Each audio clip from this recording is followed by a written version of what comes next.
दोस्तों, आप सभी का जय गंगा एजुकेशनल एकेडमी में मैं स्वागत करता हूं।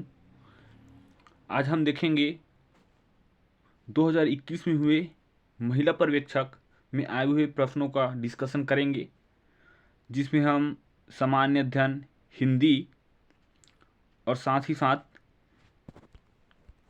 महिला बाल विकास से संबंधित प्रश्नों को देखेंगे।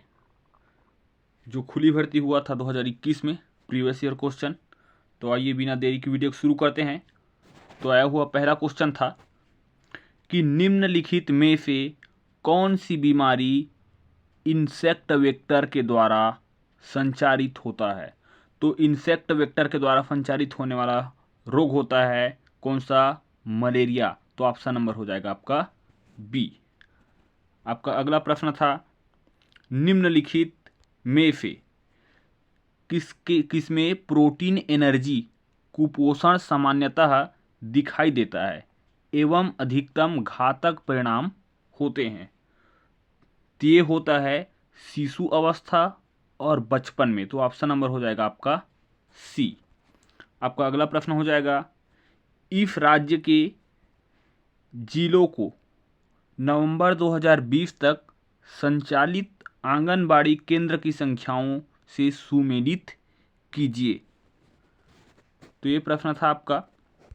तो संचालित आंगनबाड़ी की संख्या जिलावार देखना शुरू करते हैं। तो बलरामपुर में कितना है ये देखते हैं। तो बलरामपुर में था आपका कितना था? तो 2005 आंगनबाड़ी केंद्र क्या था उस टाइम में संचालित था। दूसरा देखिएगा जसपुर में। तो जसपुर में संचालित था कितना? 2931 था। और देखिएगा कोरबा में कितना था? तो कोरबा में था आपका 2280। और राजनांदगांव में कितना था? तो राजनांदगांव में था 2694 और रायगढ़ में था आपका 2894। तो इस प्रकार से आपका ऑप्शन नंबर हो जाता है डी। ठीक है। और ये कब की स्थिति में था? तो नवंबर 2020 की स्थिति में। तो ये भी आपको ध्यान में रखना है, अभी स्थिति बदला हुआ है ना, तो उसके लिए नया डाटा देखना पड़ेगा आपको। अगला प्रश्न है घरेलू हिंसा से स्त्री संरक्षण अधिनियम 2005 के अंतर्गत शारीरिक दुर्व्यवहार से अभिप्रेत है। तो कौन सा है? तो इसका सही आंसर हो जाएगा, चेक करते हैं, शारीरिक पीड़ा और हानि। ये भी है आपका जीवन या शारीरिक अंग को खतरा, स्वास्थ्य को खतरा, प्रहार, आपराधिक भय और आपराधिक बल। तो ये सभी आ जाएगा शारीरिक दुर्व्यवहार के अंतर्गत। तो ऑप्शन नंबर हो जाएगा आपका डी। अगला प्रश्न आया हुआ था वर्फ त्योहार के अनुसार नीचे दी गई तालिका में वर्फ और कुपोषण के प्रतिशत का सही मिलान करें। तो ये जो वर्फ के अनुसार जो इस प्रतिशत का सही मिलान करने के लिए जो क्वेश्चन था, इसको व्यापम के द्वारा क्या कर दिया गया था? विलोपित कर दिया गया था। अगला क्वेश्चन देखेंगे वर्फ है ना, कितने वर्फ? तो 5 वर्ष तक के कुपोषण से ग्रसित बच्चों उम्र के अनुसार वजन का प्रतिशत राज्य में एवं भारत में निम्नानुसार है। तो किस प्रकार से है? तो राज्य में है आपका 37.7% और भारत में है 35.7%। तो ऑप्शन नंबर आपका सी सही हो जाता है। अगला प्रश्न देखिएगा शाला पूर्व शिक्षा के संबंध में 3 से 6 वर्ष के बच्चों के लिए निम्नलिखित में से कौन सा ग्रुप सही नहीं है? कौन सा ग्रुप सही नहीं है? तो इस प्रश्न को भी व्यापम के द्वारा क्या कर दिया गया था? विलोपित कर दिया गया था। आपका अगला प्रश्न हो जाएगा नोनी सुरक्षा योजना के संबंध में निम्न में से क्या सही है? तो क्या सही है ये देखते हैं। ये भी प्रश्न क्या कर दिया गया था? व्यापम के द्वारा विलोपित किया गया था। तो अधिकांश क्वेश्चन व्यापम के द्वारा विलोपित कर दिया गया था उस टाइम में। अगला क्वेश्चन देखिएगा, अगला प्रश्न देखिएगा समेकित बाल विकास परियोजना 2 अक्टूबर 1975 से शुरू हुई। तो क्या क्या शुरू हुआ था? ये तो ठीक है ना, मतलब कौन सा सही है ये पूछा जा रहा है। तो ये सही था, क्योंकि बाल विकास परियोजना 2 अक्टूबर 1975 को शुरू हुआ था, ये सही है आपका। संदर्भित सेवाएं शारीरिक रूप से विकलांग बच्चों, जोखिम वाले बच्चों और बीमार बच्चों को दी जाती है, तो ये भी सही है। शाला पूर्व शिक्षा 3 से 6 वर्ष के बीच के बच्चों को दी जाती है, जो आंगनबाड़ी के टाइम का होता है ना। तो ये सब सही है, तीनों तो सही लग रहा है अभी। चौथा भी एक बार चेक करके देखते हैं। अच्छा, शाला पूर्व शिक्षा 3 वर्ष से 6 वर्ष के बीच के बच्चों को दी जाती है, ये निश्चित नहीं होता कि उतना को दिया जाता है, नहीं, ये भी सही है आपका, है ना, तीसरा भी सही है। और आपका चौथा देख लेते हैं, पूरक पोषण योजना नवजात शिशुओं के लिए निर्भर है, ये भी आपका सही है ना। तो एक ऑप्शन आपको देख लेते हैं एक बार कि संदर्भित सेवाएं शारीरिक रूप से विकलांग बच्चों, जोखिम वाले बच्चों और बीमार बच्चों को दी जाती है, नहीं, ये जरूरी नहीं होता, बाकी बच्चों को भी दिया जा सकता है। तो ये आपका दूसरा वाला ऑप्शन तो गलत है। तो दूसरा किस में नहीं दिया हुआ है, तो ऑप्शन नंबर सी में, मतलब तीसरा, चौथा और पहला, तो ऑप्शन नंबर सी आपका सही हो जाएगा। अगला प्रश्न देखिएगा, 2 अक्टूबर 1975 को निम्नलिखित विकास खंडों एवं आंगनबाड़ी केंद्रों में समेकित बाल विकास योजना को प्रारंभ किया गया था। तो ये प्रारंभ किया गया था, कब प्रारंभ किया गया था, तो कितने विकास खंडों में और कितने आंगनबाड़ी केंद्र खोला गया था, तो 33 विकास खंड था उस टाइम में, है ना, और 4891 आंगनबाड़ी केंद्र, ऑप्शन नंबर हो जाएगा आपका सी। अगला प्रश्न देखिएगा, भारत की जनगणना 2011 के लिए निम्नलिखित कथनों पर विचार कीजिए। तो ये सब कथन जितना भी दिया था इसको भी व्यापन क्या कर दिया था, विलोपित कर दिया गया था। तो अगला प्रश्न देखिएगा, निम्नलिखित में से कौन सा पोषक तत्व नहीं है। तो पोषक तत्व, विटामिन भी पोषक तत्व है, खनिज पदार्थ भी पोषक तत्व है, वसा भी पोषक तत्व है, लेकिन रेशा पोषक तत्व नहीं है, तो ऑप्शन नंबर हो जाएगा सी। अगला प्रश्न देखिएगा, निम्नलिखित में से कौन से मुख्यमंत्री कन्यादान विवाह योजना के उद्देश्य है। तो क्या क्या इसका उद्देश्य हो सकता है, तो ये देखेंगे। आपका पहला ऑप्शन हो जाएगा, कन्याओं के विवाह में आने वाली आर्थिक कठिनाइयों का निवारण करना, तो ये उद्देश्य होता है, पहला सही है आपका। दूसरा देखते हैं, विवाह के अवसर पर फिजूल खर्च रोकना, ये भी उद्देश्य है इसका। सामूहिक विवाह के माध्यम से मनोबल एवं आत्मसम्मान में वृद्धि करना, तो ऑप्शन नंबर आपका ये जो तीसरा है ये भी सही है। तो आपका ऑप्शन पहला, दूसरा और तीसरा, ये तीनों आपका क्या है, ये तीनों ऑप्शन आपका सही है। आया हुआ अगला प्रश्न था, निम्नलिखित में से बैक्टीरिया जनित रोग कौन से हैं। तो बैक्टीरिया जनित रोग कौन कौन सा है, तो डिप्थीरिया और टिटेनस, ये दोनों बैक्टीरिया जनित है, तो ऑप्शन नंबर हो जाएगा आपका पहला।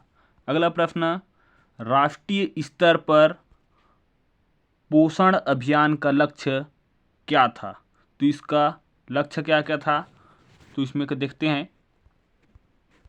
तो इसमें का प्रमुख लक्ष्य था, बच्चों में कुपोषण को प्रति वर्ष 2% तक तथा बालिकाओं एवं महिलाओं में एनीमिया को प्रति वर्ष 3% तक कम करना, ये लक्ष्य रखा गया था, तो ऑप्शन नंबर हो जाएगा आपका बी। अगला प्रश्न देखिएगा, किसी बच्चे के स्वास्थ्य स्तर को किन परिस्थितियों में गंभीर रूप से जोखिम भरा माना जाता है। तो ये माना जाता है, तो यदि जन्म के समय शिशु का वजन 2 किलो से कम हो तो भी जोखिम माना जाता है। शिशु का वजन लगातार 3 माह से बढ़ नहीं रहा है तो भी माना जाता है जोखिम भरा है। शिशु के वजन में लगातार 2 महीने से कमी हो रही है तो इसको भी क्या माना जाता है, जोखिम भरा माना जाता है। तो ऑप्शन नंबर हो जाएगा आपका डी, उपयुक्त सभी। अगला क्वेश्चन था, राज्य सरकार बालक अधिकारों के अपराधों का त्वरित विचारण करने के प्रयोजन के लिए राज्य में कम से कम एक न्यायालय को या प्रत्येक जिले में किसी सेशन न्यायालय की बालक न्यायालय के रूप में निर्दिष्ट कर सकती है। तो इसका सही आंसर था उच्च न्यायालय के मुख्य न्यायमूर्ति की सहमति से ऐसा किया जा सकता है। तो ऑप्शन नंबर हो गया था आपका ए। अगला प्रश्न देखिएगा, यदि किसी व्यक्ति या कोई व्यक्ति दहेज प्रतिषेध अधिनियम 1961 के प्रारंभ के पश्चात दहेज देगा या लेगा तो वह कारावास से दंडनीय होगा, जिसकी अवधि कितना वर्ष होगा, जिसकी अवधि होगा कितने वर्ष का, कम से कम नहीं होगा बोला है ना। अच्छा, वर्ष से कम नहीं होगी। तो इसका सही ऑप्शन था ऑप्शन नंबर बी, 5 वर्ष। अगला प्रश्न था, निम्नलिखित में से कौन सा भारत सरकार द्वारा पूरक पोषण आहार के लिए निर्धारित वित्तीय मापदंड पोषक तत्व एवं ऊर्जा 6 माह से 6 वर्ष तक के गंभीर कुपोषित बच्चों के लिए सही है? तो कौन सा सही था? तो वृत्ति प्रधान ये था कि कितना होना चाहिए कि 20 से 25 ग्राम प्रोटीन, 800 कैलोरी ऊर्जा इतना प्राप्त हो। तो ऑप्शन नंबर ए आपका सही था। अगला प्रश्न था, रेडी टू ईट फूड में कौन से घटक नहीं होते हैं? तो इसमें से सब घटक था, है ना, इस कारण से इसको क्या कर दिया गया था, विलोपित कर दिया गया था। आपका अगला प्रश्न हो जाएगा, ओमिक्रॉन सबसे पहले किस देश में पाए जाने की जानकारी विश्व स्वास्थ्य संगठन को मिली थी? उस टाइम का करंट अफेयर्स था ये। तो ये प्राप्त हुआ कहाँ? दक्षिण अफ्रीका में। Option number C. अगला प्रश्न हो जाएगा आपका, भारत के लिए बहुआयामी निर्धनता का प्रतिवेदन वर्ष 2021 में किसने जारी किया? तो ये जारी करने का काम किया था नीति आयोग ने। ऑप्शन नंबर हो जाएगा आपका सी, नीति आयोग। अगला प्रश्न, वर्तमान में भारत की सकल घरेलू उत्पाद में किस क्षेत्र का योगदान अधिकतम था? तो उस टाइम अधिकतम था तृतीय क्षेत्र का। ऑप्शन नंबर हो जाएगा आपका सी। अगला प्रश्न, टैथिस सागर के स्थान पर बना है, तो इसके स्थान पर क्या बना हुआ है? तो हिमालय पर्वत बना है। ऑप्शन नंबर आपका सी। अगला प्रश्न था, निम्नलिखित में से कौन सी नदी ज्वारनदमुख मतलब एस्चुरी का निर्माण करती है? तो एस्चुरी का निर्माण करने वाला एक नदी था, कौन सा नदी? नर्मदा नदी। ऑप्शन नंबर हो जाएगा आपका डी। अगला प्रश्न आया हुआ था, निम्नलिखित में से कौन सी गुफा तीरथगढ़ जलप्रपात के निकट है? तो तीरथगढ़ जलप्रपात के निकट एक गुफा था, कौन सा गुफा? तो कुटुम्बसर गुफा। Option number C. आपका अगला प्रश्न था कि एक अभिकथन दिया हुआ था ए, तो कृत्रिम उपग्रह का प्रक्षेपण हमेशा पृथ्वी के पूर्वी दिशा से किया जाता है। इसका कारण दिया हुआ था पृथ्वी पश्चिम से पूर्व की ओर घूर्णित होने के कारण उपग्रह पलायन वेग प्राप्त कर लेता है। और इस क्वेश्चन को किसी कारणवश क्या कर दिया गया था? विलोपित कर दिया गया था व्यापम के द्वारा। तो अगला प्रश्न था, निम्नलिखित पर विचार कीजिए। पहला दिया था प्रकाश संश्लेषण, दूसरा था श्वसन, तीसरा है कार्बनिक पदार्थ का क्षय और तीसरा दिया हुआ था ज्वालामुखी का विस्फोट। और इसमें बोला गया था कि उपयुक्त में से कौन कार्बन चक्र में कार्बन डाइऑक्साइड का योग नहीं करता है? तो इसका सही आंसर लिया गया था किसको? प्रकाश संश्लेषण को। ठीक है, अर्थात ऑप्शन नंबर आपका बी, केवल ए एक है ना। अगला प्रश्न था, सूची 1 को सूची 2 से सुमेलित करके निम्न कोड की सहायता से सही उत्तर का चयन कीजिए। तो यहीं से सुमेलित कर लेते हैं। ब्यूटाडाइन ये था आपका रबर उद्योग से संबंधित। BTX मिश्रण किससे संबंधित था, तो आपका ये पेट्रोलियम, मतलब पहला नंबर ये हो गया, दूसरा नंबर हो गया आपका कौन सा, ये पांचवा हो गया। फास्फोरस, फास्फोरस ये था आपका माचिस उद्योग से संबंधित, तो ये हो गया आपका तीसरा का। एनिलीन ये था आपका कौन सा नंबर का, तो ये रंजक उद्योग से संबंधित था, तो ये हो जाएगा आपका चौथा। और कॉपर ऑक्साइड था आपका कांच उद्योग से संबंधित। ठीक है, तो ऑप्शन आपका कैसा बन गया, पहला, पांचवा, चौथा, तीसरा और दूसरा। तो ऑप्शन एक बार देख लेते हैं, तो ये हो जाएगा आपका ऑप्शन नंबर डी, जहां पर पहला, पांचवा, चौथा, तीसरा और दूसरा दिया हुआ है, ऑप्शन नंबर डी। आपका अगला प्रश्न हो जाएगा, क्रायोजेनिक तकनीक का अनुप्रयोग किसमें होता है, तो ये किया जाता है अंतरिक्ष यात्रा, शैल्य क्रिया, चुंबकीय उत्तोलन। तो ऑप्शन नंबर हो जाएगा आपका ए। आपका अगला प्रश्न, धन विधेयक में क्या सम्मिलित होता है, तो धन विधेयक में सम्मिलित किया जाता है करों का अधिरोपण को, करों का उत्साधन को, करों का परिहार और करों का नियमन। तो ये चारों को शामिल किया जाता है, ऑप्शन नंबर हो जाएगा आपका डी।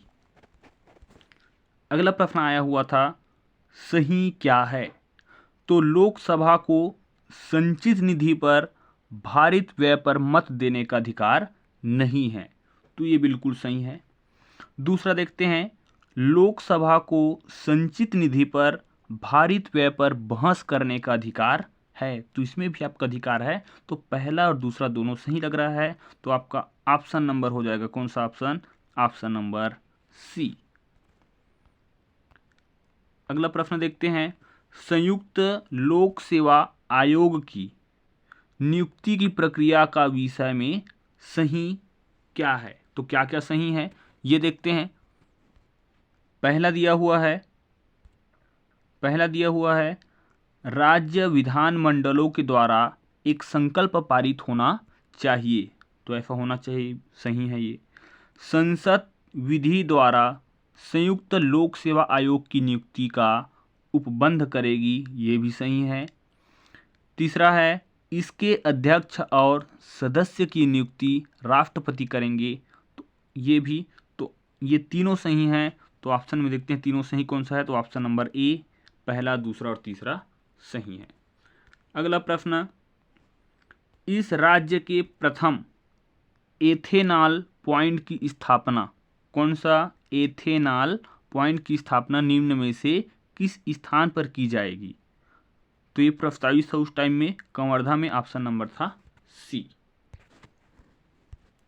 अगला प्रश्न था, ओलाफ स्कोल्ज ने निम्न में से किस देश के चांसलर का पदभार संभाला था उस टाइम में, तो उस टाइम में संभाला था जर्मनी का, ऑप्शन नंबर बी था।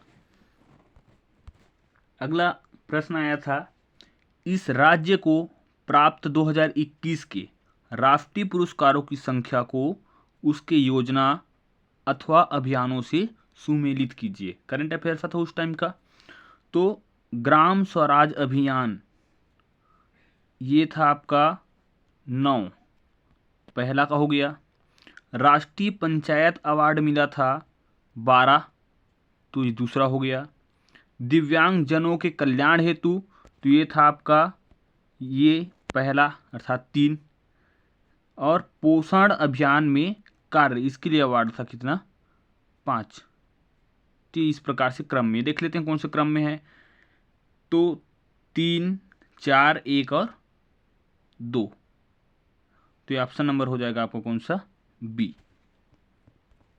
अगला प्रश्न देखिएगा, इस राज्य में हाथियों के लिए विशेष रूप से बनाए गए अभ्यारण्य का नाम है, तो हाथियों के लिए बनाया गया अभ्यारण्य कौन सा था, तो लेमरू, ऑप्शन नंबर ए। अगला प्रश्न था, शिवाजी के काल की घटनाओं को उसके वर्ष से क्या करना है, सुमेलित करना है। ये प्रश्न विलोपित कर दिया गया था व्यापम के द्वारा। तो अगला प्रश्न देखते हैं, ब्रिटिश नीति के विरुद्ध जनजाति विद्रोह के नेता सिद्धू एवं कान्हू किस समुदाय के थे? तो ये थे संथाल समुदाय के। Option number A. आपका अगला प्रश्न हो जाएगा, संविधान के अनुच्छेद 20 के अनुसार अपराधों के लिए दोष सिद्धि के संबंध में संरक्षण में क्या शामिल है?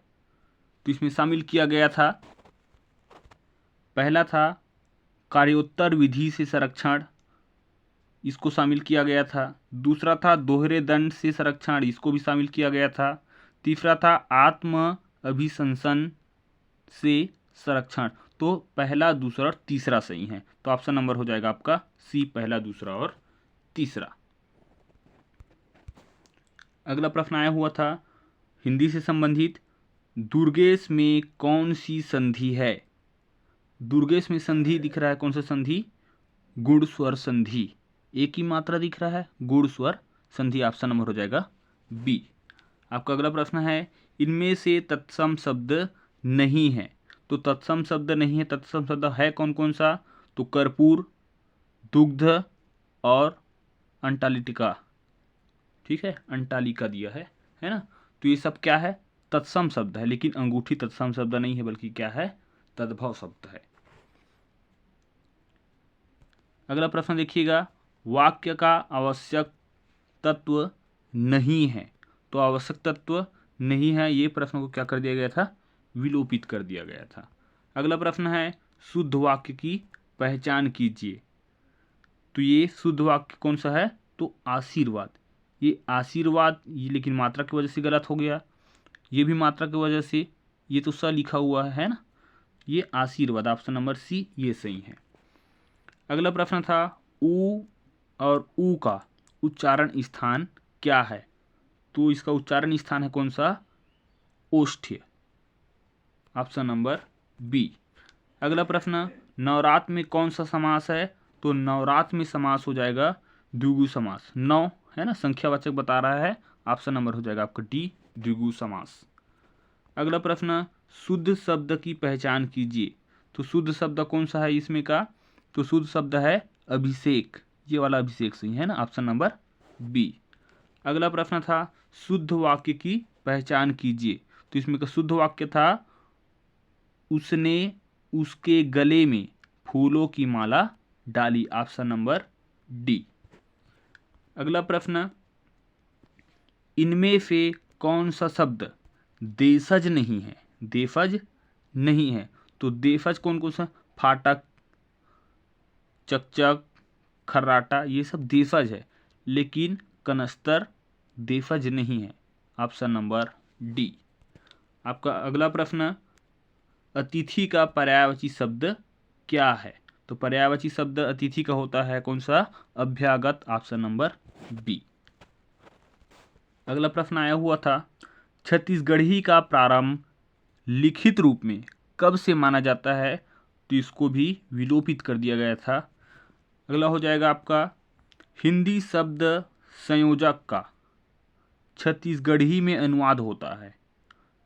तो संयोजक का छत्तीसगढ़ी में अनुवाद होता है जोरैया। ऑप्शन नंबर बी, जोड़ने वाला। अगला प्रश्न आया हुआ था, पश्चिमी छत्तीसगढ़ी किससे प्रभावित है? तो ये प्रभावित है किससे? तो बुंदेली और मराठी से प्रभावित है। Option number B. अगला प्रश्न था, छत्तीसगढ़ी शब्द खास का हिंदी में अनुवाद किसने किया है ना? या एक बार और क्वेश्चन को पढ़ लेते हैं, छत्तीसगढ़ी शब्द खास का हिंदी अनुवाद है। तो खास है ना, तो विशिष्ट। Option number B, sorry C है ना। अगला प्रश्न, छत्तीसगढ़ी भाषा की लोक कथा फूलबासन में किसकी कथा है? फूलबासन में कथा किसका है? तो सीता और लक्ष्मण का कथन है। Option number D. उम्मीद है दोस्तों वीडियो आपको पसंद आया होगा। ये खुली भर्ती से संबंधित प्रश्न था। आगे आपको परिसीमित भर्ती से संबंधित वीडियो उपलब्ध कराई जाएगी। तो इसी प्रकार की वीडियो देखने के लिए हमारे चैनल को सब्सक्राइब, लाइक और कमेंट्स जरूर करें। ताकि हम लोगों को सपोर्ट मिलता रहे। वीडियो को पूरा देखने के लिए आप लोगों का सहृदय धन्यवाद।